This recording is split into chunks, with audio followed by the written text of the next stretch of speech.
My name is Uday Kataria. I'm here with Golden Ninja 3000 and the Cosmic Circus. Of course, Chip, I already know you at least a little bit. We've met before when I was working for BrickLink, but I feel like I haven't actually gotten like a formal introduction to you. So I know that you're putting on BrickCentric. We talked about it briefly at a convention last year, but I would like to give you the floor to introduce yourself, and I'd just love to hear more about your background because putting on a Lego convention of this scale seems like a pretty daunting task. So I'd like to hear like kind of how it got started. Well, sure. Well, first of all, thanks for having me. It's great to see you again and talk to you. Really, my background, I had a bookstore in Palm Springs that quickly did bigger and bigger book signings that went on to producing theater across the US, Canada, and the UK.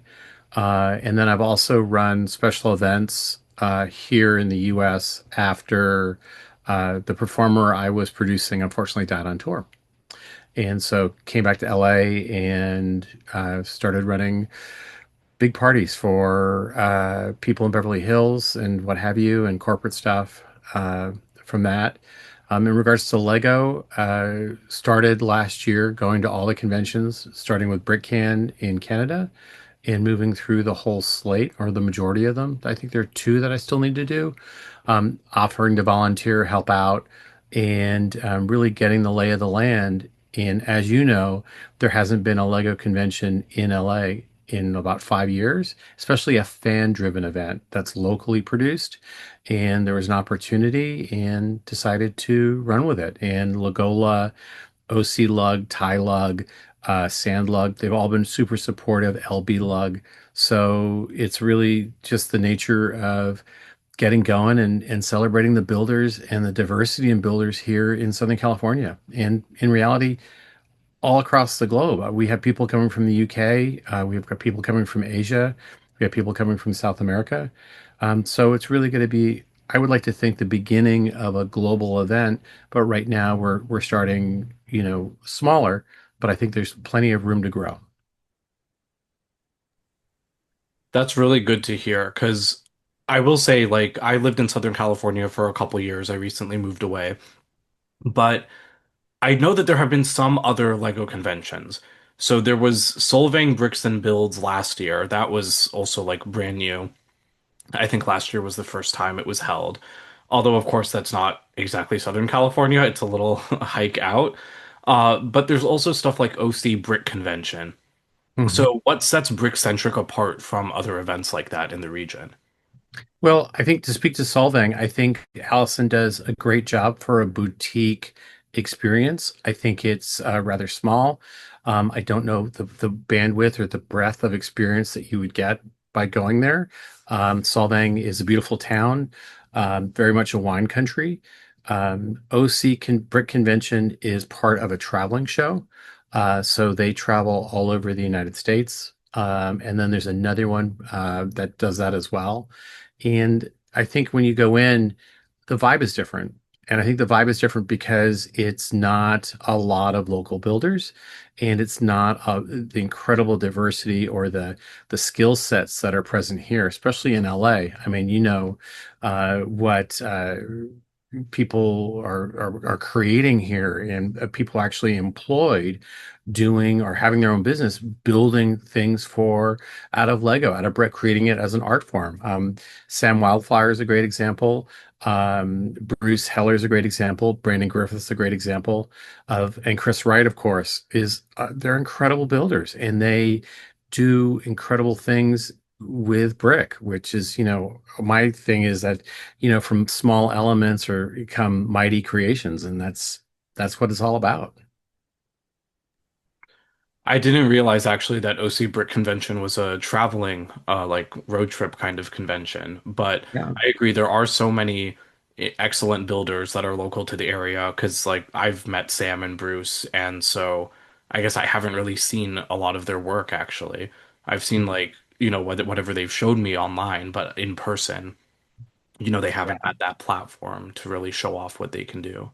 Yeah, no, I think it's going to be amazing. Sam is just an incredible resource, and I think he does incredible work. Bruce is running the Gay Fool's 10-year anniversary party on Saturday night for us. And then also, he does a serious play seminar, and he'll be doing two other panels, I believe, this coming weekend. And then not our keynote, but our main speaker, if you will, the prime slot is actually Brandon, who did all of the set stuff for Lego Masters until they move production. So that's going to be an amazing talk with Peter Abramson, who which you probably know from Robot Wars. And I want to circle around back to the seminar stuff a little bit later. Sure. Um, But the other thing I wanted to talk about was the press release describes it, like you said, describes BrickCentric as a first of its kind event in 5 years, right? You said that there hasn't been a Lego convention like this in Los Angeles for 5 years. What has there been in the past? Because I had only moved down to OC in 2023. And so I knew that the gap existed, and I knew hmm that, you were talking about it at Solvang. So did hmm there used to be a convention similar to BrickCentric that kind of gave the community that platform? I think Bricks LA was run by Eileen. She did an amazing job. And then I think during COVID or after COVID, she moved up to Canada with her husband. She got married. So that was really where the gap began. But even still, I think what we're pulling from all the different conventions across the United States, Australia, Denmark, and the UK, we're doing a lot of education through seminars. We're doing a lot of building opportunities with the general public as well as AFOLs. So I think it's a much wider breadth of experience that someone can have by coming to our show. And I think that for me, it's really a value proposition as well. If you're an AFOL 3-day pass member, not only are you getting the swag bag, the con kits included, you're getting dinner Friday and Saturday night. You have a maximum, or excuse me, you have a minimum of 3 games, which will be a lot of fun. And then you can sign up for any add-on class or seminars that are available. So I think and there's people like Crystal Starr is doing her mindful building, which I think is just so cool. If I need to get centered after this rush to go to the convention, that's what I'm going to be doing. Okay, you've given me a lot of good segues into my next questions because Okay. I was going to ask you about a lot of stuff that you just mentioned. hmm But let's run with Crystal Star because I was messaging her last night. And she mentioned that she was going to be teaching a few classes this weekend. So I'd really love to hear about what kinds of classes she or the other Lego Masters contestants will be teaching, because based on the press release, that did seem to be a unique aspect to BrickCentric. Like as an AFOL myself, like I'd love to attend these classes. I'm not much of a mock builder, but I'd love to learn, like from the best of the best. Yeah, that's exactly right. So Crystal takes basically a dot set and she creates mosaics with it with a group of 40 people. Actually, this will be probably a group of 25 people per class, and then instills in it some new age philosophy in regards to being centered and, not self-censoring and really the four agreements. And I took the class when she did it at Brick Slopes in Utah, and it was amazing. I think it's life-changing in a way, but it's also light enough that there's not a high bar to get actually into it, if you will. I like the sound of that because to me it also kind of fits with what the Lego group has been doing with official sets.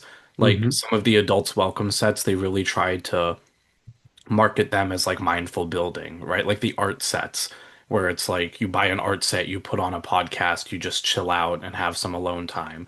And so it sounds like doing that, but with dots and mosaics, which sounds like a great idea. Yeah, and it's just a shame that they discontinued that aspect as they moved into the more the art sets that you're talking about.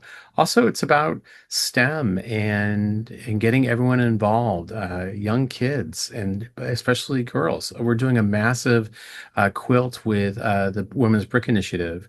So really exploring that, and they're going to be collecting data about what they do. Alice is an amazing pioneer, if you will, in that space. I think that by having Lego Master experience, so people that have been chosen by Lego House to display in the Lego Master Gallery, they're going to be able to share their story and how they were chosen. And it's a great, diverse group. It's Eric Law, who's a big Harry Potter head, Pamela Henry, Kelly Bartlett, Victoria from the UK. And the new year this year is Kimberly Griffin, and she's just amazing. So that'll be fun. And then we have another women's designer program. So it's going to be women designers who are actually making a living out of creating bespoke Lego either sets, models, or experiences for their clients. Yeah, that would be amazing to hear from. I'm glad to hear that Women's Brick Initiative will be there. I know they're present at most of the conventions that I've been to, at least. Hmm. Um, but I think that the work they do is really interesting. And, even when I was working at Bricklink, we were always in dialogue with them. And so I'm glad to hear that they're still like running events and everything. Oh yeah, I mean, I think that the interesting thing is that um, so we're really being all inclusive in regards to anyone can attend the show. There's no bar or barrier to get in. It's not going to be clicky, no pun intended. It's going to be very open. And for example, our minifigure, it's not printed on because that's a huge no-no, which we've been strongly recommended not to do, which is good. But you'll choose the hair, the head, the claws, or the hands, and the feet. So you really get a minifigure that is representational of either who you are or maybe who you want to be. And I think that's going to be kind of fun. It's going to be a bespoke character build, which AFOLs will get one, and then it'll be available to the general public as well. That was going to be my follow-up question was who can do one of them. Yeah. So thank you. But on that note about the diverse audience that you'd like to attract, is BrickCentric targeted towards AFOLs or children, or I guess neither? Because in my experience, most Lego conventions have been more kid-focused. Like, Hmm. there's obviously opportunities for AFOLs to connect, have fun, at night after the show ends or on dedicated AFOL days. Hmm. But just the vibe of BrickCentric seems different. So I'd like to hear from you about, like what kind of audience you're crafting it for. Well, I think it's a couple different market segments, if you will, or even just a community as whole with a Venn diagram, probably with a lot of overlap.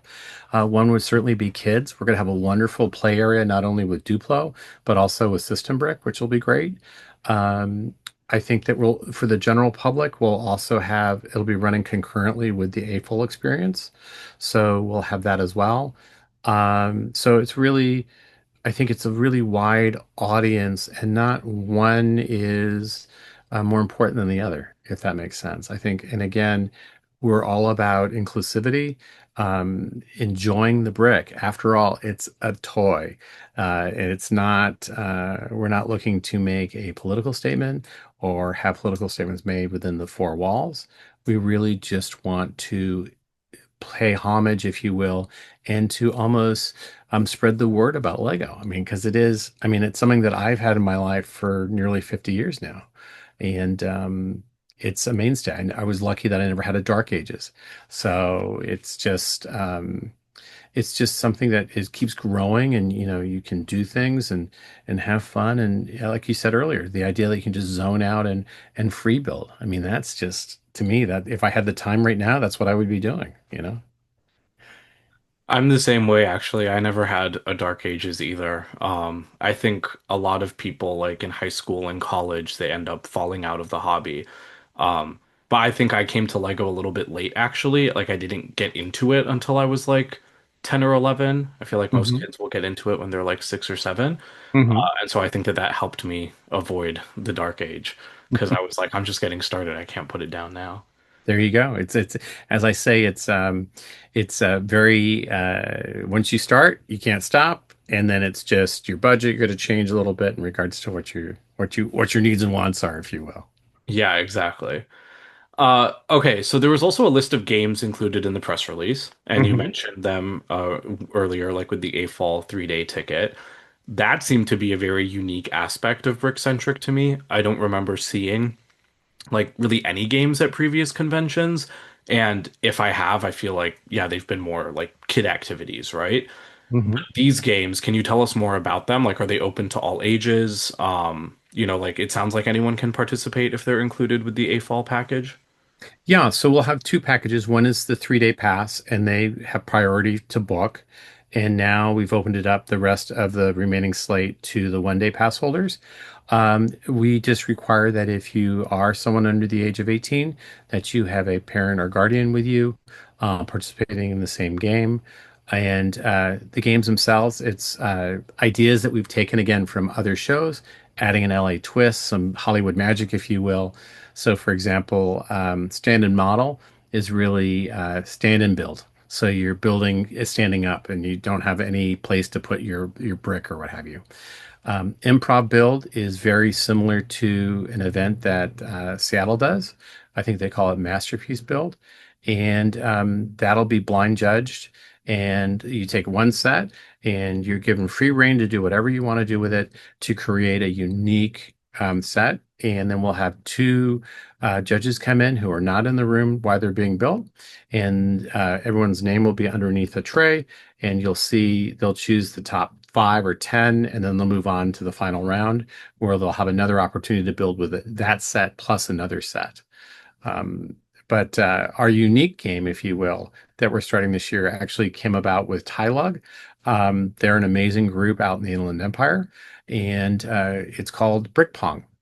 So if you've ever played beer pong, if you will, instead of beer, we're having some brick, and it'll be a tournament of 64 people, ultimately going down to the final two.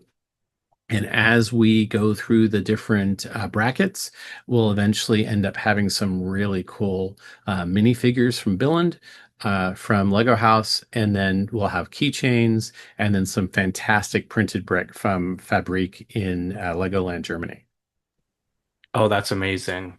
Yeah. I remember the Fabrik in Legoland, Germany. That was the first Legoland I ever went to actually when I was a kid. Yeah. I still have my brick from it somewhere.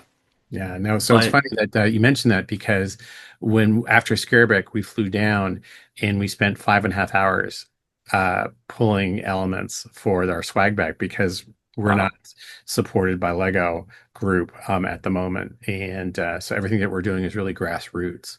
So I think the printed brick is pretty amazing. Yeah, no, that is amazing. So back to the topic of brick pong. So Sure. how exactly does it work? So is it like you're throwing bricks instead of ping pong balls? No, it's the reverse. So you're throwing it's ping pong balls, one bounce into the cups, and the cups will have a system brick in it. And Okay. you get six ping pong balls, and you get six cups on the other side. And whoever gets the most cups, wins, and then they move on to the next bracket. If there's a tie, then there's a tiebreaker. And PT McEwen, who is the Lego ambassador for Tylug, I believe is printing up some coins so we can do a heads or tails if we come to a tie, and then that person would move on to the next round. All right, well that sounds like a lot of fun. Yeah, So it's going to be outside. You need to come. Where are you right now? You need to come down and join us. I will be coming. So I will be Awesome. there this weekend. I'm That's flying out great. tomorrow morning. Yeah, so don't worry. I will be there. Awesome. Um, but yeah, and then this is also the first I've heard of a brick movie festival at a Lego convention. That seems like the perfect match for a Lego convention hosted in Los Angeles. Mhm. What kind of films can attendees expect to see? Like, are we talking classic stop motion animation? Are we doing like 3D animated like the Lego movie? Or is there something like even more creative that I haven't thought about? Well, you're absolutely right. It is a natural fit. Unfortunately, this year it didn't quite click. So we've are speaking with a sponsor who you probably know is probably a tile on your TV already for next year. And we'll be doing just like any award show for broader movies, if you will, like the one that we all watched on Sunday. There'll be different categories. And again, celebrating that creativity through brick and through film or digital.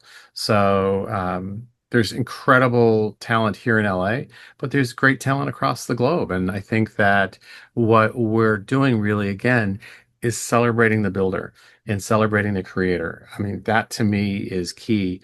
Our theme this year is A Star is Rising. It's not me. it's not the convention, it's the AFOLs and the incredible things that they're able to create out of these simple bricks. I think that the what's going to be really cool is our inaugural convention kit is going to be personalized to every AFOL, Oh, wow. and it speaks to Hollywood. But that's all I'm going to say because we're not going to even reveal it until the end of our opening remarks. Okay, wow. Well, I'm excited to see what it is. Yeah. And then finally, so there will be a charity fundraiser and a live auction for the Los Angeles Children's Hospital, right? Right. Hmm. Can you tease any rare sets that might be up for grabs? I know that Bricklink likes to donate BDP sets to convention auctions. Are you going to have any of those there? You know what? The Bricklink team has come on board. They're actually going to be running five seminars, one for advanced for making instructions, and then in studio, and then also just a basic uh, one for more general public, if you will, or maybe AFOLs who are a little gun shy in regards to using a computer to build. So other things, so I think they're gonna donate to the Children's Hospital, but then also I believe they're raffling things off in every class session. So it's Ooh, 1 out of 40 chance to win something. That's all. I don't know what they're doing, but I who knows? It could be a parrot, it could be a BDP set. Who knows, right? well, that's good to hear. When I was at Bricklink, I was the community engagement manager for Studio, and so Hmm. I was trying to get like, convention workshops and stuff off the ground. So we were doing like basic building sessions and then instruction maker tutorials. So I'm Right. really glad to hear that the team is continuing with them and that they're going to be hosting some seminars. Yeah, no, for sure. Our items for the live auction, our big one is the MSC cruise, 4 days, 3 nights out of Miami. We'll have some great sets that were signed by celebs in Billund, Boone, Ooh, for example. As you know, Stewart is still with Lego, but not in his previous position. So I yeah. have a couple sets signed by him. So the Lego House sets, I believe it's the new one, the Fabuland one, and then the pirate. I think we have a duck. We've got some collectible minifigures from Lego House. We have all the con kits from last year that we'll be auctioning off as a group, I believe, and then some really cool silent auction items that are coming from the community. Eric Law is bringing down these incredible cookies that are just spectacular in a basket for one of the uh, one of the items. Also, Jacqueline Sanchez is doing, a piece of jewelry which will be phenomenal. So really, we're all coming together to support. And then we also have a brick badge that we designed for the Children's Hospital that'll be a donation to get, and that'll be available for $10, and that's pretty cool. Yeah, that's amazing. I didn't realize that there would be mocks like being auctioned off. I thought that it would just be, like signed sets or something like that. But that sounds really exciting. I can't wait to see that cookie one. Yeah, no, the cookie one is actually it's real cookies. It's not even it's amazing. And I don't know if you know, but Eric's a chef, so he's just incredible on his own right, but his neighbor made them for him, which is great. Oh, wait, so they're not Lego cookies. Oh no, they're actual cookies, yeah. Oh, I thought that they were like, I thought it was like a basket of Lego cookies and like Yeah. jewelry. I'm not paying for any dental work, just so we're clear. Okay. All right. Well, that sounds really exciting. So it sounds like BrickCentric is off to a very strong start. I'm excited to attend this weekend. Well, I'm looking forward to seeing you again and seeing any experiences that you have and what's working and what's not. We are an open book. Again, we strive for giving AFOLs and the general public the best experience possible when it comes to brick and when it comes to just the experience itself. So it's 25,000 square feet of display space in the main room. And then we have breakout rooms and also another ballroom, which will be where our panels are. And so, yeah, it's going to be awesome. And just remember to bring a water bottle, an empty water bottle, because it's going to be so hot here. It's going to be about 90 on Friday. So we'll have water stations throughout the property as well. Awesome. Well, thank you so much for sitting down for an interview with me, and best of luck to you this weekend. No, thank you, and I look forward to seeing you. And we'll be able to share some notes and have some fun, which will be great. Yeah, for sure. All right, cheers. Thanks so much. Thank you.